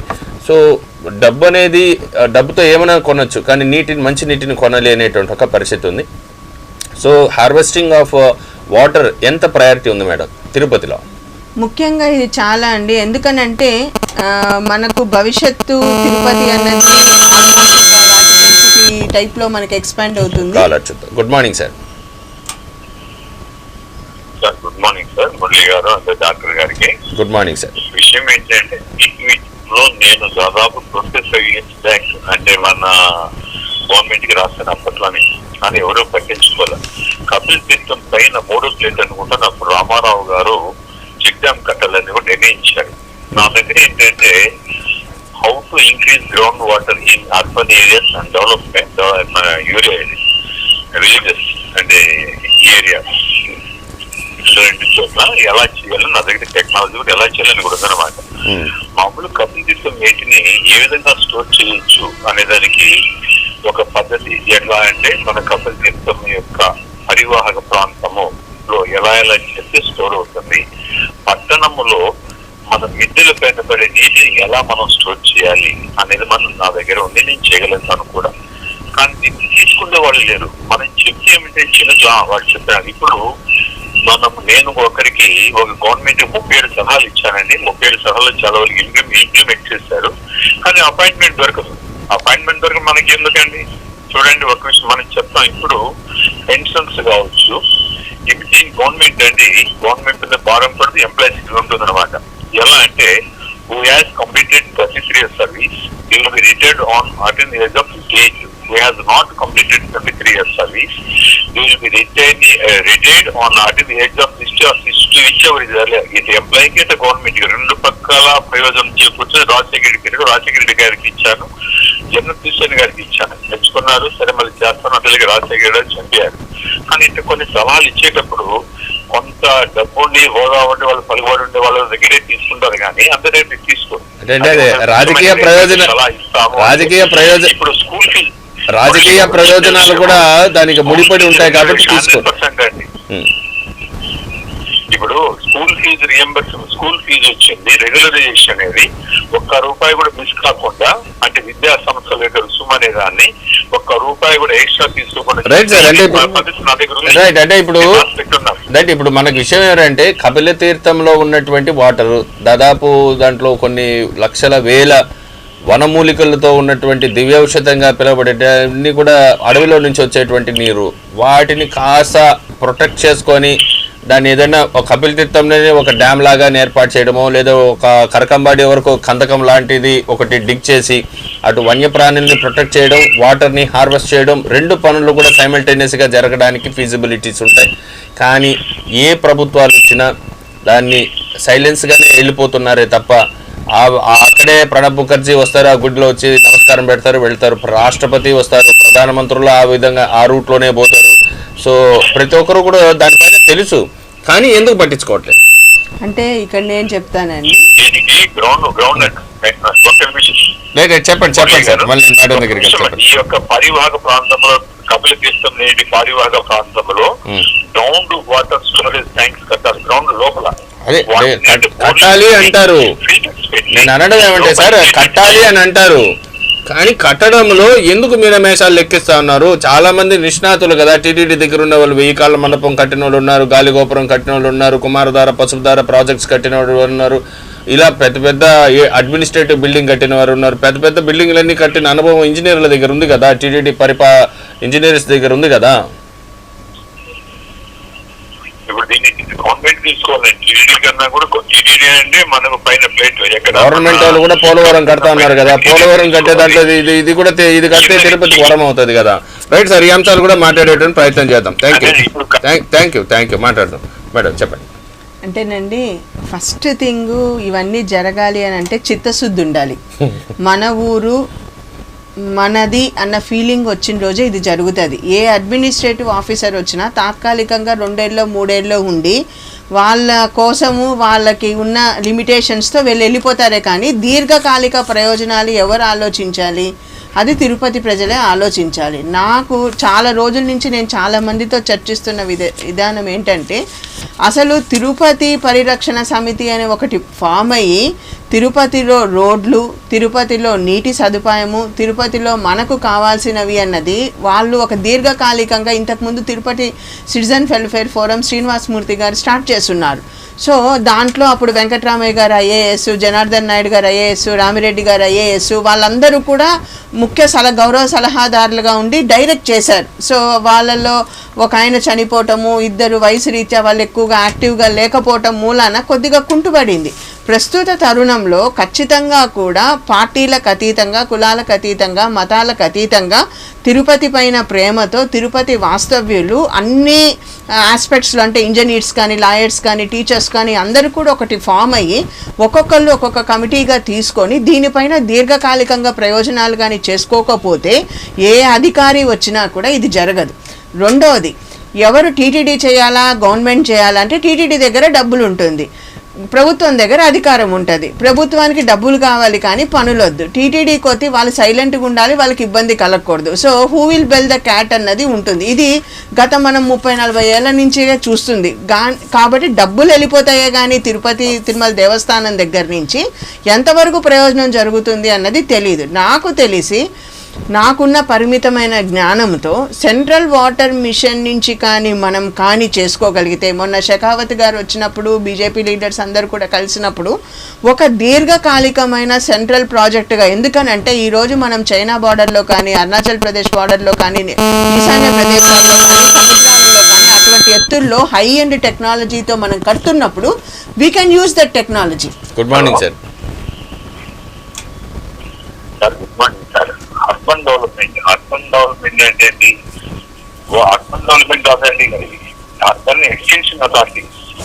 ఆ డెవలప్మెంట్ అంటే ఏమిటంటే ఉన్న ఊరిని, ఉన్న పట్టణాన్ని, అంటే దాని పేరు మార్చాలి, అప్పుడు మంచినీరు, దీన్ని తిరుపతి ఎక్స్టెన్షన్ డెవలప్మెంట్ అథారిటీ అని పెట్టాలా, తిరుపతి అర్బన్ డెవలప్మెంట్ తీసి ఆరోగ్యము స్వీట్ చేస్తే అది డెవలప్మెంట్ అవుతుంది. కానీ అర్బన్ డెవలప్మెంట్ అంటే ఏదో ఎక్స్టెన్షన్ చేయడం కాదండి. రోడ్లు కావాలి, మురికి పదార్థాలు కావాలి, మంచినీరు కావాలి, విద్యుత్ కావాలి, విద్య కావాలి, వైద్యం కావాలి. ఆ విధంగా ప్రతి ఒక్కరి వార్డులు, గ్రంథాలయాలు అన్ని ఉంటే ఆ పట్టణం వచ్చి పరిశుభ్రమైన నగరంగా తీర్చిదిద్దితే డెవలప్మెంట్ అవుతుంది. ఊళ్ళు పెంచుకుంటా పోతే ఎలాంటి ఎక్స్టెన్షన్ అథారిటీ అవుతుంది కానీ డెవలప్మెంట్ అథారిటీ ఎలా ఉంటుంది చెప్పండి. ఈ డెవలప్మెంట్ అథారిటీ కాదే కాదు, ఎక్స్టెన్షన్ అథారిటీ ఉన్న పక్క రోడ్లు ఎలా ఉంటుంది, రోడ్లు వస్తే ఒక రోడ్డు స్పీడ్ బ్రేకర్ ఎక్కడంటే వాటి నియమాలు. మొన్న నివర్ తుఫాను కారణంగా లీలామహల్ సర్కిల్ అప్ టు కొత్త ఇండ్ల వరకు కూడా, లేదంటే మధ్యమాండ్ల వరకు కూడా నీళ్లు ఎలా ఆగిపోయినాయి మనం చూసాం. అలాగే అది ఒక హైదరాబాద్లో మనం చూసాం, ఫ్లైఓవర్ల కిందంతా నీరు ఉన్నటువంటివి. అలాంటి పరిస్థితి తిరుపతిలో కూడా ఉత్పన్నమైందంటే రేపు ఎల్లుండి కురిసేటువంటి వర్షాలకు ఎలా ఉండబోతుంది? ఇప్పుడు తిరుపతి పెరిగిపోయినప్పుడు ఒక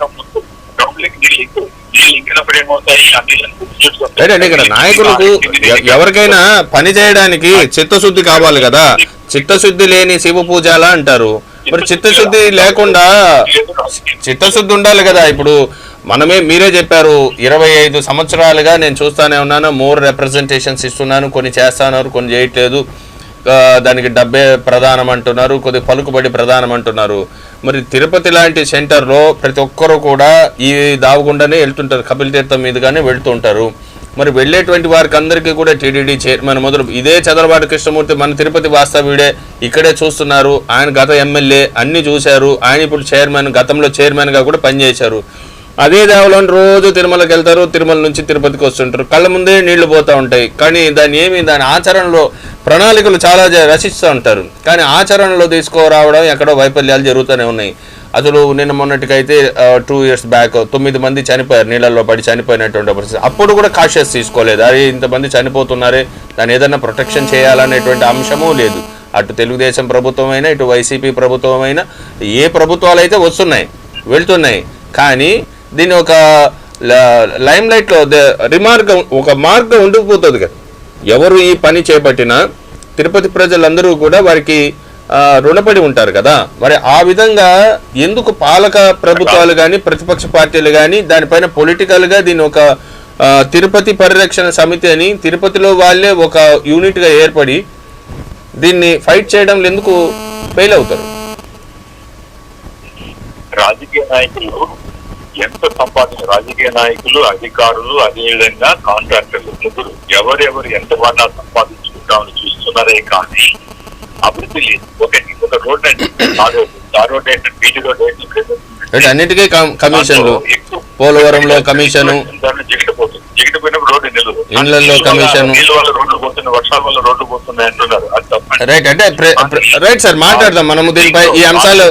ఈ అంశాలపైన అంతా కూడా కృష్ణప్రశాంత్ గారితో మాట్లాడేటువంటి ప్రయత్నం చేస్తాం. ధన్యవాదాలు సార్. Thank you. మేడం చెప్పండి. మేడం, నేను ఒకటైతే ఖండిస్తానండి. ఎందుకనంటే అందరూ ఇంజనీర్లు అవినీతి పరులు కారు. అది మనము ఎవరిని కూడా వీ కెనాట్ జనరలైజ్. ఎందుకంటే మా నాన్నగారు ఒక ఎగ్జాంపుల్, చంద్రశేఖర్ రెడ్డి గారు ఒక ఎగ్జాంపుల్. మనము ఎవరిని కూడా ఒక వ్యవస్థని తిట్టకూడదు. ప్రతి వ్యవస్థలో మంచి వాళ్ళు ఉంటారు, కొద్దిగా తేడా ఇబ్బందులు ఉన్న వాళ్ళు కూడా ఉండొచ్చు. అది కూడా వాళ్ళ వాళ్ళ అవసరాల కోసం ఉండొచ్చు. సో ఇక్కడ అవినీతి అన్నది మనం పక్కన పెట్టేస్తే మనకు దీర్ఘకాలిక ప్రయోజనాల కోసం ఆలోచించే పాలనా యంత్రాంగం కానీ రాజకీయ వ్యవస్థ కానీ లేదు. మనము రాజకీయాల్లో గెలవాలి, లేదు తాత్కాలికంగా ఏదో ఒకటి మనం చూపించేసేసి ఓట్ల కోసం చూస్తున్నారే కానీ తిరుపతి అనేది ఒక ఎంత ప్రపంచ ప్రఖ్యాతి అయిన స్థలము. ఇది it's a heritage city. Another thing వచ్చి చాలామందికి తెలిసి ఉంటుందని నేను అనుకుంటున్నాను, కపిల్ తీర్థం వచ్చి మన తిరుమలకి క్షేత్రపాలకుడు. కపిల్ తీర్థం నుంచి చరిత్రలో కానీ చూస్తే తిరుమల దాకా ఒక సొరంగం కందకం కూడా ఉంది, అక్కడి నుంచి రహస్య మార్గం కూడా ఉంది. ఇంతకు పూర్వము ఖచ్చితంగా కపిల్ తీర్థంలో స్నానం చేసి ఇక్కడ దర్శనం చేసుకున్న తర్వాతనే కొండకు వెళ్ళాలి అనేది ఆచార వ్యవహారం కూడా ఉంది. అంటే అంత చాలా చారిత్రక ప్రాముఖ్యత కలిగిన కపిల తీర్థాన్ని మనము ఏదో ఒక చిన్న జలపాతం లాగా దాన్ని ఉంచుకొని చూడటం అన్నది తప్పు అనేది స్థానికులుగా నా అభిప్రాయం. ఏంటంటే టిటిడిలో మోర్ నెంబర్ ఆఫ్ ఐఏఎస్ ఉన్నారు, అంత సీనియర్ మోస్ట్ జవహర్ రెడ్డి గారు. అంటే నేను అనడం ఏమంటే పెట్టాలనే ఉద్దేశం కాదు, అందరూ కూడా ఐఏఎస్ అధికారులు, ఐఏఎస్ ఆఫీసర్స్ అంటే చాలా మంచి పనులన్నీ చేస్తారు, ప్రణాళికలు బాగా రచిస్తారనేటువంటి పేరు ఉంటుంది. తిరుమలలో టికెట్లు ఇవ్వడానికి ఒక ఐఏఎస్ అధికారి, లైన్లు మెయింటైన్ చేయడానికి అధికారి ఐఏఎస్ అధికారి, ఆస్తులు పరిరక్షించడానికి ఒక ఐఏఎస్ అధికారి. సో ఇలా ఐఏఎస్ అధికారులందరూ కూడా సమృద్ధిగా పరిపుష్టిగా ఉన్నటువంటి టీటీడీలో కళ్ళ ముందర యాంపుల్ ఆఫ్ వాటర్, ఒకటి కాదు రెండు కాదు, ఏదో ఒక రోజైనా పర్వాలేదు 24 గంటల పాటు ఒక ఫోర్స్ఫుల్ ఆఫ్ వాటర్ బయటకు వెళ్తూ ఉన్నదంటే దాన్ని చూస్తూనే ఉండిపోతున్నారు. లేదంటే వీలైతే దానికి జలహారతి ఇస్తారు. దీన్ని ఎలా భావించాలి అంటే ఐఏఎస్ ఆఫీసర్లు మెండుగా ఉన్నారు కదా మనకి తిరుపతిలోనే. అంటే ఒక్క టీటీడీ ఇన్స్టిట్యూషన్స్లోని 7-8 మంది ఐఏఎస్ ఆఫీసర్లు ఉన్నారు. కమిషనరు ఒక ఐఏఎస్, హరికిరణ్ మన చూడా సెక్రటరీకి పోతే కూడా వైస్ చైర్మన్ ఆయన ఒక ఐఏఎస్. ప్రతి ఒక్కరు చాలా మంది ఐఏఎస్లు అందరూ ఇక్కడే ఉన్నారు. కానీ చిత్తశుద్ధి లేని శివ పూజలాగా ఇప్పుడు అట్లేం లేదండి. ఒక ఐఏఎస్ ఉంటే పాపం డెసిషన్ తీసుకుంటారు, ఇంతమంది ఐఏఎస్ ఉన్నప్పుడు వాళ్ళు డెసిషన్ తీసుకోలేరు. వాళ్ళకి ఉన్న కొన్ని పరిమితమైన ఇవి ఉంటుంది. కానీ మనము ఖచ్చితంగా కూడా దేవస్థానం వాళ్ళు కేవలము దర్శనాలు దీనికనే ఐఏఎస్ని నియమించుకున్నప్పుడు దీర్ఘకాలిక ప్రయోజనాల కోసము ఖచ్చితంగా నాకు తెలిసి జవహర్ రెడ్డి సార్ లాంటి వాళ్ళు గ్రేట్ అడ్మినిస్ట్రేటివ్ కెపాసిటీ ఉన్న వాళ్ళకి ఈ పాయింట్ కానీ రీచ్ అవ్వగలిగితే ఖచ్చితంగా కూడా ఒక ప్లాన్ ఆఫ్ యాక్షన్ అన్నది కూడా వస్తుంది. అందులో దేవస్థానంలో అత్యద్భుతమైన ఇంజనీరింగ్ డిపార్ట్మెంట్ ఉంది. అది స్ట్రక్చరల్గా కానీ ఎలక్ట్రికల్గా కానీ ఒక వ్యవస్థ అన్నది నడుస్తూ ఉంది. కాబట్టి వాళ్ళు కూడా ఖచ్చితంగా కూడా రిప్రజెంట్ చేసుకోవాల్సిన అవసరం ఉంటుంది. అన్నిటికి మించి తిరుపతి మున్సిపాలిటీ తుడా కూడా సమన్వయంతో కూడా చేసుకోవాల్సిన అవసరం ఉంది. ప్రజలకు విజ్ఞప్తి ఏంటంటే ఇంకా కూడా తుఫాన్లు 2 రెడీగా ఉన్నాయి. మనమందరం కూడా ఇంకా కరోనా బారి నుంచి పూర్తిగా కూడా మనం సేఫ్ కాలేదు. మనకు పిలిగ్రిమ్స్ అన్నది బయట నుంచి కూడా వస్తున్నారు. కొత్త కేసెస్ తగ్గినాయి, డెత్స్ అన్నది తగ్గినాయి, కానీ పూర్తిగా కూడా పోలేదు. పోస్ట్ కోవిడ్ ఇన్ఫెక్షన్స్ అన్నది కూడా వస్తున్నారు. కాబట్టి కొత్తగా ఆల్రెడీ గాలి ద్వారా స్పర్శ ద్వారా వస్తున్న ఇన్ఫెక్షన్కి నీటి ద్వారా, మనం త్రాగునీటి ద్వారా కావచ్చు, డ్రైనేజ్ నీటి ద్వారా కావచ్చు, నిల్వ ఉండిన నీటి ద్వారా కావచ్చు, మలేరియా డెంగ్యూ వీటి విష జ్వరాల వల్ల కావచ్చు, మనం ఇంకా కూడా ఆరోగ్యపరమైన సమస్యలు ఉత్పన్నమయ్యే అవకాశాలు ఎక్కువగా ఉంటుంది. కాబట్టి మీరు దయచేసి కాచి చల్లార్చిన నీళ్లు తాగండి. ఇంట్లో నీరు నిల్వ అంటే త్రాగునీరు కాకుండా అనదర్ బ్రీడింగ్ ప్లేసెస్ లేకుండా కూడా చూసుకోండి. తక్షణంగా కూడా మీకు ఎటువంటి అనారోగ్య సమస్యలు వస్తే సొంత వైద్యం చేసుకోకుండా వైద్యులని సంప్రదించండి. మీ ఇల్లే కాకుండా మీ ఇంటి చుట్టుపక్కల ప్రాంతాల్లో, ముఖ్యంగా అపార్ట్మెంట్స్లో ఉంటున్న వాళ్ళు, ఆ వీధుల్లో ఉండేవాళ్ళు, మీకు ఎటువంటి సమస్య కానీ వస్తే తక్షణమే మున్సిపల్ వర్గానికి కానీ తెలిపితే వాళ్ళు తీసుకోవాల్సిన యాక్షన్ అన్నది కూడా తీసుకుంటారు. ఫీవర్ క్లినిక్స్ అన్నది కూడా స్టార్ట్ అవుతుంది. ముఖ్యమంత్రి ఆరోగ్య కేంద్రాల్లో కూడా ఉచితంగా కూడా చూస్తారు. ప్రాథమిక ఆరోగ్య కేంద్రాల్లో కూడా ఉచితంగా చూస్తారు.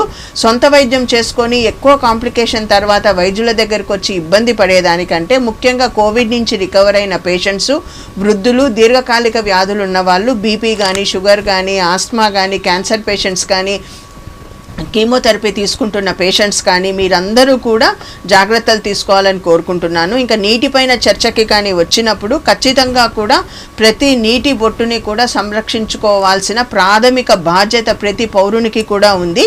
ఇది ప్రభుత్వం వాళ్ళు చర్యలు చూసుకోవాలి, ప్రజలు కూడా ఎవరికి వాళ్ళు దీనిపైన మనం చర్చలు అన్నది కూడా చేసుకోవాల్సిన అవసరం ఉంటుంది. తిరుపతి అన్నది ఒక చారిత్రక ఆధ్యాత్మిక గొప్ప నగరమే కాదు, అన్నిటికి మించి ఒక పెద్ద educational hub. KG to PG ఇక్కడ అందరూ కూడా వేలాది మంది విద్యార్థులు అందరూ ఉన్నారు కాబట్టి వాళ్ళు కూడా యువత కూడా సేవ్ వాటర్ సేవ్ తిరుపతి అన్న ఒక క్యాంపెయిన్తో కానీ అన్ని ఎడ్యుకేషనల్ ఇన్స్టిట్యూషన్స్లో ఉండే వాళ్ళు కానీ ఒక ప్రోగ్రామ్ లాగా తీసుకొని రెయిన్ వాటర్ హార్వెస్టింగ్ పైన కానీ ఒక వాటర్ ప్రోగ్రామ్ కానీ మనం కానీ తీసుకొని ఒక 100 డే క్యాంపెయిన్ కానీ మనం స్టార్ట్ చేసుకొని ఖచ్చితంగా బై ద మంత్ ఆఫ్ మార్చ్కి మనం రెడీగా కానీ చేసుకోగలిగితే తిరిగి మనం నీరు కొనుక్కునే పరిస్థితి లేకుండా ఉండాలని నేను కోరుకుంటున్నాను. ఏంటంటే ఇక్కడ టీటీడీకి సంబంధించి దాదాపు 3,500 కోట్ల రూపాయల వార్షిక బడ్జెట్ కలిగినటువంటి అతి పెద్ద ధార్మిక క్షేత్రం ఆంధ్రప్రదేశ్ రాష్ట్రంలోనే ఎక్కువ ఫండ్స్ ఉన్నటువంటి దేవాలయం ఏదంటే అది తిరుమల దేవాలయం. ఇవాళ పోలవరం ఎంత ఆంధ్రప్రదేశ్కి ఇంపార్టెంటో ఇవాళ అదేవిధంగా కపిల్ తీర్థం నీళ్లు కూడా ప్రధాన జల వనరు మనకి, అదొక్కటే ఉన్నది. వేరే ఎక్కడి నుంచి కూడా మనకి నీళ్ళు వచ్చే ఛాన్సెస్ అయితే చాలా తక్కువ. ఓన్లీ రెయిన్ వాటర్తో మాత్రమే మనం నీటి నిల్వ చేసుకోగలిగే కెపాసిటీ మాత్రమే మనకి తిరుపతి పరిసర ప్రాంతాల్లో దాహార్తి తీర్చడానికి ఏకైక మార్గం. సో ఆ వాటర్ని కూడా ఇవాళ సేఫ్ గార్డ్ చేసుకోవడంలో ఎక్కడో ఫెయిల్యూర్స్ ఉన్నాయి. ఇవాళ అది పెద్ద పెద్ద ఐఏఎస్ ఆఫీసర్లకి తెలియకుండా పోతుందంటే ఖచ్చితంగా వాళ్ళ నోటీసులు ఉంటాయి. ఎందుకంటే ఎవరైనా దళారులు టికెట్లు అమ్మినా లడ్డూలు అమ్మినా ఇమీడియట్గా పట్టుకునే విజిలెన్స్ సిబ్బంది ఉంది, ఇంటెలిజెన్స్ వ్యవస్థ వాడి దగ్గర ఉంటుంది. కానీ తిరుమల లాంటి దివ్యక్షేత్రంలో వాటర్ స్కార్సిటీ వచ్చినప్పుడు తిరుపతి నుంచి కళ్యాణి డ్యామ్ నుంచి వాటర్ పంపింగ్ చేస్తారు. సో ఇలా ప్రాబ్లమ్స్ ఫేస్ చేస్తున్నారు. ఇవాళ కుమారధార పసుపుధార ప్రాజెక్ట్ని కట్టారు, అలాగే గోగర్భం వాటర్ కానీ పాప వినాశనం వాటర్ కానీ ఇంత వాటర్ ఉన్నా కానీ సరైన ఎండాకాలం వచ్చిందంటే వేసవికాలం వచ్చిందంటే ఉన్న నీరు కూడా ఎండిపోయేటువంటి ఒక పరిస్థితి ఉంది. సో హార్వెస్టింగ్ ఆఫ్ వాటర్ పోయింది. సో కానీ ఇక్కడ తిరుమల భారీ వర్షాలు కాస్త వర్షం పడినా కానీ విపరీతమైనటువంటి వాటర్ కపిల్ తీర్థంలో మనకి వేస్ట్ ఆఫ్ వాటర్గా బయట వెళ్తున్నటువంటి ఒక పరిస్థితి. సో వేస్ట్ ఆఫ్ వాటర్ని ఇవాళ మన అలిపిరి టోల్ గేట్ కార్డు నుంచి ప్రారంభించిన లేదంటే కపిల్ తీర్థం నుంచి ప్రారంభించిన నియర్ బై కరకంబాడి వరకు కూడా ఒక పెద్ద స్థాయిలో ఒక కందకాన్ని కానీ డిగ్ చేసిన పక్షంలో మనకు వాటర్ కూడా అక్కడే స్టోర్ చేసుకొని కపిల్ తీర్థంలో పెట్టాలంటే దాని కిందంతా కాంక్రీట్ పెట్టినటువంటి ఒక పరిస్థితి. సో వాటర్ కూడా అక్కడ మూవింగ్ ఉండదు, భూగర్భంలోకి పోదు. సో దాని నుంచి కట్ చేస్తే ప్యాసేజ్ అయితే అవుట్ఫ్లో వాటర్ ఉంటుందో అక్కడంతా కూడా కాంక్రీట్ పెట్టినటువంటి ఒక పరిస్థితి. సో ఆ ప్యాసేజ్ మొత్తం వెళ్ళినా కానీ అదే పరిస్థితి. గతంలో తీసుకుంటే అన్నారావు సర్కిల్ దాటి వరకు కూడా బావిలో నీళ్లు కపిల్ తీర్థంలో వచ్చిందంటే బావిలో నీళ్లు తోడుకునేవాళ్ళు, అంటే చేత్తోనే అందుకునే, అంటే కింద నుంచి భూగర్భ జలాలు అంత పైకి వచ్చేవని అంటుంటారు. కానీ ఈరోజు పరిస్థితి దిగి పాతాళానికి పోతే కూడా దొరకనటువంటి ఒక పరిస్థితి ఉంది. సో మనకి తెలిసి మన కళ్ళని మనమే పొడుచుకున్నట్టు ఇవాళ మన కళ్ళ ముందు ఉన్నటువంటి వాటర్ని కూడా మనమే దాన్ని నిరుత్సాహపరిచే రీతిలో వ్యవహరిస్తున్నారు నాయకులు. వ్యవహార శైలి ఇవాళ ఏదో బీరాలకు వెళ్తున్నటువంటి నాయకులందరూ కూడా తిరుపతికి నేనేం చేశాను, నా వల్ల తిరుపతి ప్రజలు ఎంతవరకు ఉపయోగపడ్డారు అన్నటువంటి మొదలు ఎన్నికల అంటే ఎప్పుడైతే తిరుపతి ఎలక్షన్ స్టార్ట్ అయిందో ఆ రోజు నుంచి ఈ ఎలక్షన్స్ వరకు కూడా ఏ రాజకీయ నాయకుడు గుండెలపైన చేసుకొని నేను ఇది తిరుపతికి చేశాను, నేను ఈ తిరుపతికి చేసిన ధర్మేళ నా పేరు చిరస్థాయిగా ఉండిపోయింది పెట్టారు తిరుమల స్వర్గీయ నందమూరి తారక రామారావు గారు. ఈ రోజు కూడా పట్టాడు అన్నం తింటున్నారు అందరూ కూడా. ఎన్టీ రామారావు పేరు చెప్పుకుంటారు, దేవస్థానం భోజనం అయినా కానీ ఎన్టీ రామారావు పేరు చెప్పుకుంటారు. Good morning sir. Good morning. Pandeti Guravareddy గారు చైర్మన్ గా ఉన్నప్పుడు 1968, 69 అనుకుంటాను సిమెంట్ రోడ్డు వేశారు. ఈ రోజు కూర్చున్నా కానీ పగలదు. ఈ రోజు వేసే సిమెంట్ రోడ్లు ఎలా ఉన్నాయండి? అదే సమయంలో 1969, 70 అనుకుంటాను కపిల్ తీర్థం రోడ్ లో మన భాను ప్రకాష్ రెడ్డి వాళ్ళ చిన్నది ఇల్లు కట్టించాం. మన బాలనరసింహ నాన్నగారు కాంట్రాక్ట్ తీసుకుని కట్టించారు. వంగి నీళ్ళు ఎత్తుకునేదనమాట. ముంచేదని అంటే దానమీరం అవసరం లేదండి. అంత పైన ఉండేవి మీరు చెప్పింది కరెక్ట్, అది అంత పైన ఉండేవి నీళ్ళు. కానీ ఈ రోజు ఏంటంటే 100-200 అడుగులైనా నీళ్ళు పడే పరిస్థితి లేదు. గ్రౌండ్ వాటర్ డెవలప్ చేయాలంటే దానికి పద్ధతులు ఉన్నాయండి, దాన్ని శుభ్రంగా చేయొచ్చు. ఒకసారి మీ దగ్గర వచ్చి కలుస్తాను. మన గవర్నమెంట్ చేద్దాం. మేడం గారి సహకారం తీసుకొని దీనికి ఒక పరిరక్షణ సమితి లాగో లేదంటే కపిల్ తీర్థం వాటర్ పరిరక్షణ సమితి లాగా ఒకటి మీలాంటి పెద్దలందరూ విఘ్నులు మేధావులు వీరందరూ కూడా ఒక తాటిపైకి వచ్చినప్పుడు ఖచ్చితంగా చేయడానికి అవకాశం ఉంటుంది. నేను ఆఫీస్కి వస్తాను, కలుస్తాను మురళి గారు. మేడం నంబర్ ఇవ్వండి, మేడం కలుస్తాము, ఒక కమిటీ ఏర్పడదాము. కమిటీ ఏర్పడి మంచి చేయడానికి కావాలండి. అంతే కదా. రేపు ఈరోజు మనం చూస్తే నిత్యాన్నదానము ఆ రోజుట్లో నందమూరి తారక రామారావు గారు ఒక పథకాన్ని తీసుకొచ్చి పెట్టారు. ఇవాళ ప్రతి ఒక్కరు భోజనం చేస్తున్నారు కదా. అలాగా తిరుపతిలో ఇదో నేనున్నాను ఎమ్మెల్యేగా లేదా ఒక ప్రజాప్రతినిధిగా నేనున్నాను లేదా సామాజికవేత్తగా కానీ ఎవరో ఒకరు ఈ వాటర్ని స్టోర్ చేసి భూగర్భ జలాన్నంతా కూడా బాగా అభివృద్ధి చేస్తే రేపు వెళ్ళిపోయినా కానీ పేరు చెప్పుకుంటారు కదా, ఫలానా నేత హయాంలో తిరుపతి సస్యశ్యామలంగా. ఇప్పుడు కాటన్ దొర గారు డ్యామ్ కట్టారు, ఆయన పేరు చెప్తే ఎప్పుడో బ్రిటిష్ కాలం నాటి డ్యామ్లు కట్టిన వాళ్ళు కూడా ఈరోజు వాళ్ళ పేరు చెప్పుకుంటున్నారు కదా. అలాగా ఇక్కడ ఎందుకు చేయరు అనేది నా ప్రశ్న. ఇది చాలా మంచి పాయింట్. ఎందుకంటే గంగా జలానికి కూడా ఈరోజు మనకు ఒక కమిషన్ ఉంది.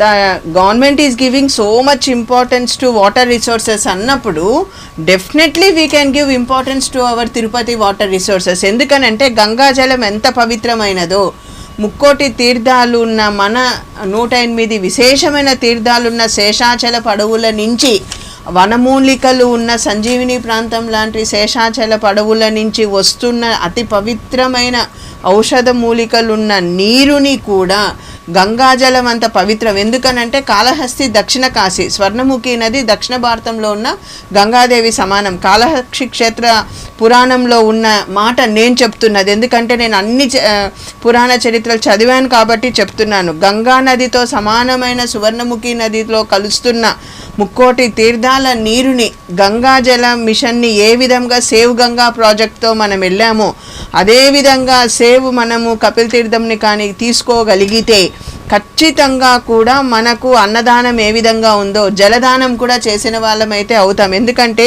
మనకు ఋగ్వేదంలో కూడా చెప్తారు, ఆపహ సర్వస్య భేషజః, water is the cure for all the diseases. ఎందుకంటే జలమే జీవనం, వాటర్ ఈజ్ ద లైఫ్ అన్నది కూడా చెప్తారు.